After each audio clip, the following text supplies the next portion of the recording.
Welcome to another episode of Digging In, a little deeper look at South Dakota high school volleyball. And here, as always, our adrenaline volleyball friends, Darren Tipton and Haley Dotseth. You guys have been working hard watching volleyball. What have you learned over the first couple of weeks of the season that about high school volleyball in general?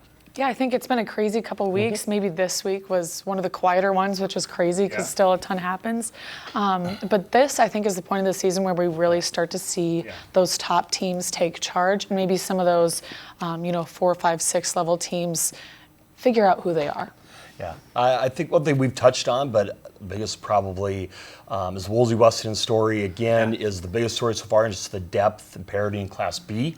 But I think this will be a big week for movements when you talk about ranked teams, maybe teams that are just out of the rankings. I think you're going to see some teams now, some big-time matchups coming up after the Labor Day weekend.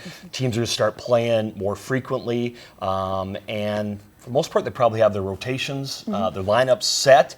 And if not, they probably worked on it over the break, and so you're going to see them start to get more of a routine. But one thing, I guess, is just the level of underclassmen that we've seen making a big impact. And it's crazy to me how many freshmen just stepping in to big-time spots and big-time programs in all classes, and just talks about the depth and the growth of the sport. That's my favorite part of the first few weeks of any high school season is finding out the new names and who you need to know, and that's why we got you guys here to fill us in on that. Let's start where we always start, with some of the hottest teams in the state. And Darren, you're going to bring up a team that hasn't lost yet and are looking pretty good. Yeah, so Garretson, they're heading into the Big East Tournament, 7-0, haven't dropped a set yet. A team haven't dropped a set yet. Yeah, that's crazy. Yeah, and they, we had talked before about their rematch kind of with Baltic last week, the team that knocked them out of the postseason. What they would do there, they handled their business there. We're going to talk about more later in the show, but Coach Northrup in his third year, they have some talented and a deep team that I don't think a lot of people around the state really know about. We were very impressed this summer, and they've kept it going. Their team definitely to watch. We've had them at number 3 in our Class A power poll, and big test. But yeah, they've done exactly what they've needed to do up to this point in the season. Yeah, that's definitely a team to keep an eye on as they continue to march toward the top of that class. Let's move on to Platte-Geddes. They're a team that's undefeated as well, and they don't get a lot of pub for what they're doing, but they're off to a great start. Yeah, another team that's kind of off to a seamless start, as you said. They have dropped a few sets here and there, but again, 6-0 is not something to bat your eye at. Carly Vanderwerf is really their big gun in the middle there, and setter Avery DeVries just entered her K Club, so just got her 1,000th assist. She's just a junior, so I think a lot of returners and confidence on that team, and they really have a chance to keep it going this week with, I think, Bonhomme and Dakota Christian. So a team that definitely is set up well at this point in the season. I think I'm just going to say, I think it woke me up a little bit to how good this team is when they took out a team like Wagner early on. That really showed that they're a legit player this year. Yeah, as I say, quality wins over Wagner and an Avon team that's not bad either, and so they're handling their business. And they were a solid team last year, some underclassmen, and came up just short of that at the state tournament. So somebody to watch in, I believe, Region 6, if I'm not mistaken. But yeah, a great team that's off to a really good start and some young talent on that team. Yeah, looking forward to seeing how they play out. I have to mention a team in AA. The Pierre Governors, I mean, they kind of got on the radar actually at SummerSlam when they worked their way all the way to the finals. But for them to start out the season the way that they have with some young hitters, just so much depth, so scrappy on the defensive side, I think that's really contributed to their success. But when they beat Aberdeen in straight sets, and then they played a full game against Mitchell, went 5, but that was a road game, those ESD games. Mitchell always a tough place to play. But for them to be undefeated at this point in the season, maybe doesn't say that they're an elite team, but it says they're moving in the right direction. Yeah, and I think, a team like Pierre, all they need to do is be in the match, right, and they can knock anyone off. So I think they're going to continue to be a team that we sprinkle in here and there. Yeah, we talked about their positive energy, how well they all played and worked together, and that overcomes a lot as you're gaining experience, which they had a lot of new parts, but some very solid young talent and names that we'll talk about later as the season goes on. But if people have still been sleeping on them, don't, because they'll be in pretty much every match they play this season. Now, those are a little look at some of the hottest teams in the state as we enter the next week of play. Let's take a look under the radar, and that's one thing I really like about this show and digging in is, it's not always about that top talent that we hear over and over, but there's a ton of stars in this state, and we got to dig a little deeper to find some of the best, and we want to mention a few that have really impressed so far. Who are your under the radar stars this week? Well, first of all, I'm going to name 4 names, just touch on each of them briefly, but it's more so that they're making an impact as freshmen on the AA stage, which isn't often done, but I want to bring up Taryn Kirsch, outside hitter from Sioux Falls Lincoln, that has been off to a great start, and she's already one of the vocal leaders on that team, which is even harder to do as a freshman, and they're 7-1.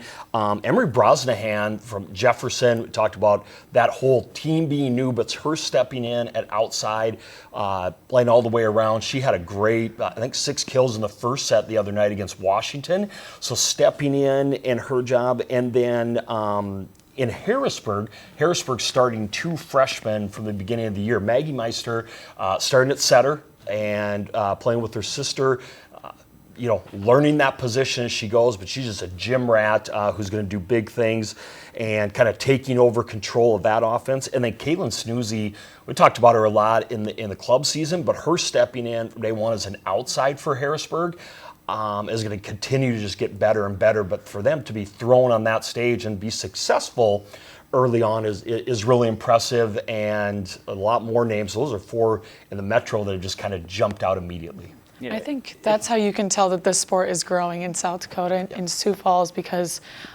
these are freshmen. I think we often forget that.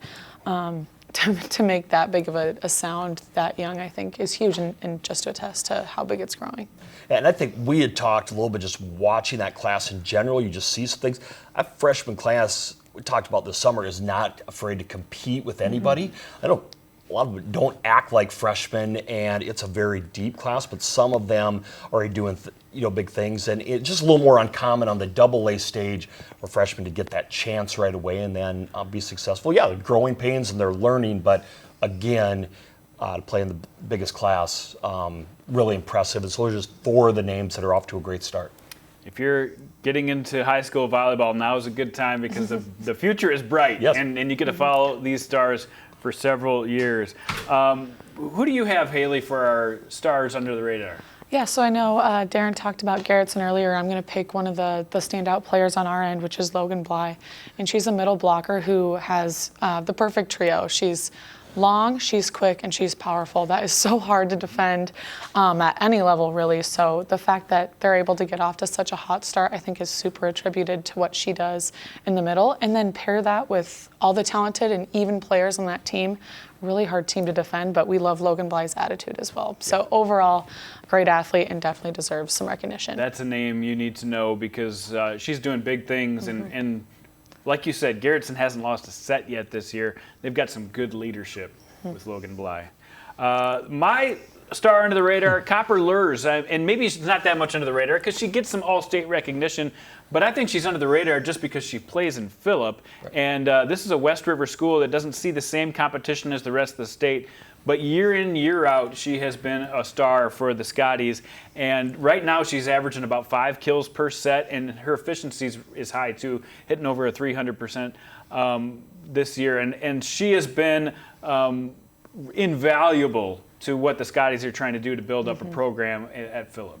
She is so explosive. I think that's something that we saw this summer as she was at the Future 50, just jumping out of the gym, so powerful. She looks so confident and ready to go. So I think you can tell she's been a leader for a while, but we love Copper Lurz too. Yeah, just the way we talk about other, not everybody's able to come into an unfamiliar environment and jump in and then be successful. And she didn't miss a beat at the Future 50, and she was playing with basically entirely new teammates. Right. And was one of those where people, when she took off and exploded, as Haley said, people were like, who's that again? And her attitude is just, we talk about that a lot, but it's so important with the great athletes that have great attitudes as well. That's infectious both ways, if you have a good attitude or a bad attitude. So, big thumbs up to Copper Lurz, who's having a great season for Phillip.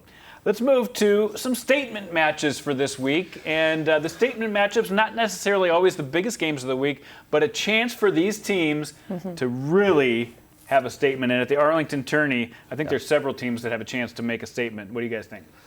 Yeah, I think when we look at the entire field, and Warren will be there, of course, but it's Burke, Arlington, Dubrook, Faulkton, and then Elkton, Lake Benton. And any of those teams that puts together, I can't remember if it's 3 or 4 matches they get, but they're going to get 3 or 4 quality opponents. So you look at any of those teams where, a Burke, 3 or 4 of the better matches they're going to get all season. They've been on the radar, ranked in the Sports Writers poll, preseason. Arlington had that great dual night with Northwestern and Wolsey Wessington to start the year. This is their chance to get back against some teams that they would possibly see in the postseason. Dubrook, a team that could have been on the Who's Hot list. Yeah, they're undefeated. Had a big win last week, and so now we get to really see. I'll be down there on Saturday. I'm excited to see these teams go out and see what Dubrook really has. Faulkton, has maybe had the schedule that other teams have had, their chance to see some really quality opponents all Saturday, see exactly what they have. And then Elkton, Lake Benton, who's been on our radar, but now they get to play 3 or 4 consistently strong teams all day. So it'll just be interesting. Any one of those, we're calling it a momentum day because a couple programs have a chance to get a lot of momentum coming out of that Arlington tournament on Saturday. Yeah, always fun to watch these early season tournaments when you get a bunch of good teams together because they get game after game after match after match of a test.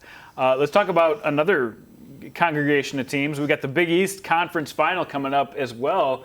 What do you think about that one, Haley? Yeah, I think, we're going to guess that we're going to end up with Chester and Garretson, which, again, Garretson, a team that we've talked a lot about today, just all the confidence in the world. They're on a roll.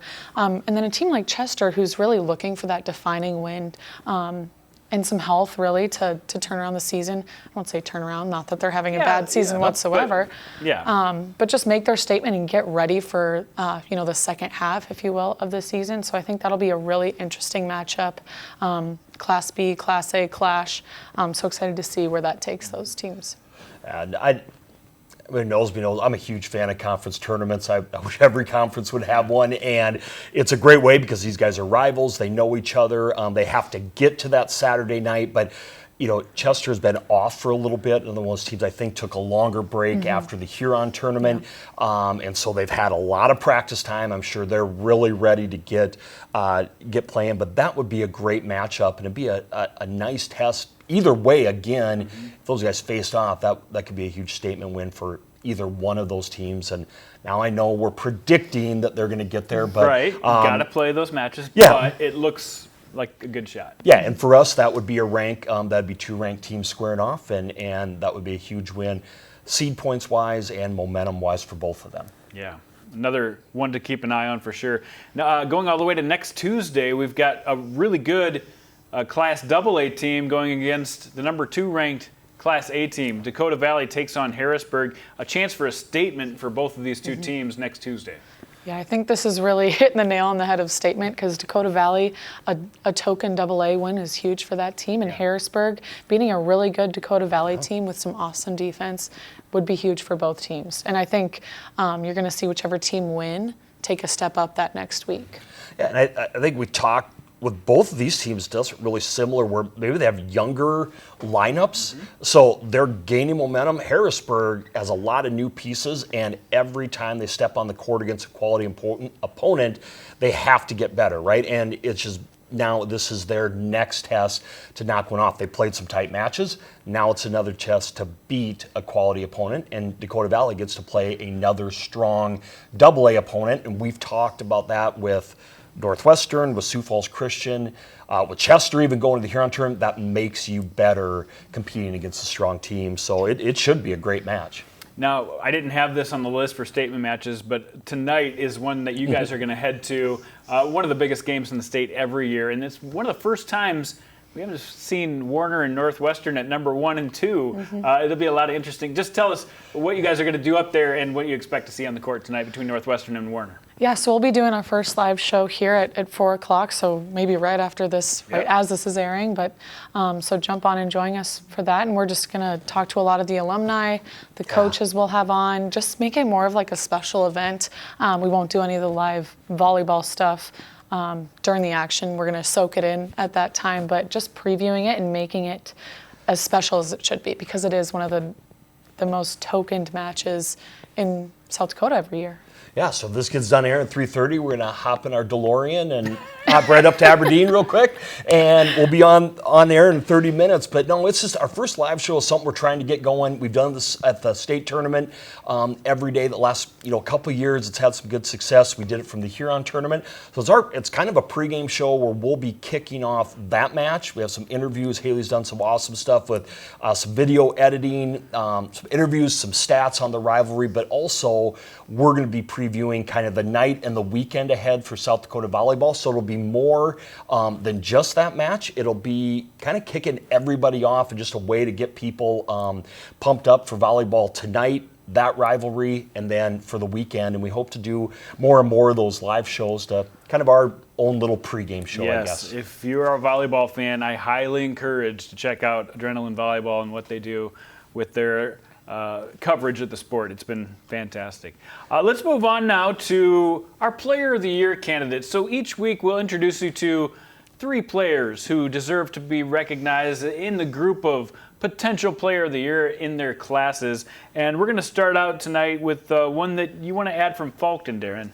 Yeah, so Izzy Aesoph, I think finally a senior, right? And Ellie talked a little bit more about her diversity, but she's really played every role for Faulkton as she's matured. And, we always talk about one of the best compliments an athlete can get is from an opposing coach. And one of the best had talked about her this summer and said, this kid competes and can do a little of everything. I would take her on my team any day. And you got to watch her because she's done a little of everything for Faulkton. I'm excited to get to see her Saturday in action and exactly what Mallory's doing with her this year, but an all-around talent, again, just an athlete. But I think her IQ of the game is something that maybe is understated as she's taken a bigger role every year for a Faulkton team that now is a traditional program in Class B. Yeah, I got to spend some time in Faulkton this summer running a camp there, and such a coachable kid. I gave her one piece of information, she nodded her head, and she did it for the rest of practice. I didn't have to remind her. She's just an awesome kid who is just doing her best and trying to bring her team along with her, and just a program that you're really excited about seeing, like you said, become one of those more statement programs. So really excited for Izzy Aesoph and, again, the Faulkton Trojans in general. Yeah, Izzy Aesoph, somebody to watch in Class B for sure. We'll go to Class A now, and I think Ellie Brozik is one that's been on the radar for a few years. Last year, almost 6 kills per set. This year, that number down a little bit. Her supporting cast, maybe not the same as she's had, but she's still an elite talent in this class. And I think if she can raise the level of her game to make Winter a contender, that makes her a contender for Player of the Year. I think that's, you talk about the difference between a great athlete and a really great volleyball player.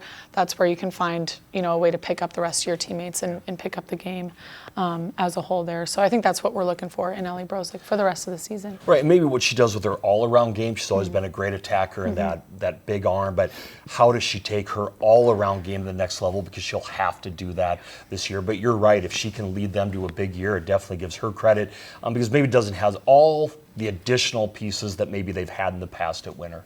They are 4-0. They have wins over Miller and Burke, but their real test starts late in September. They'll be at the Sanford Pentagon Tournament with a lot of tough teams, and I think if she plays well, she puts herself on the stage as a Player of the Year candidate for sure.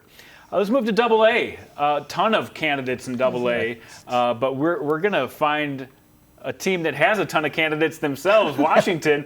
One of their players to watch, Ellie Walker. Yeah, another Ellie. Ellie. And I think, just the sport of volleyball as a whole, you can tell when a program is successful when there's multiple players that you can throw out. But Ellie Walker has really been that consistent senior for the Warriors this year. I know last week we talked about her getting the 3 kills in a row to put down the Lincoln Patriots, which was a huge win for them. And I think kind of a season turner. They've been kind of quieter this week. But yeah, just such a powerful attacker. And again, that consistent senior that you know that she's doing a great job leadership-wise with her team.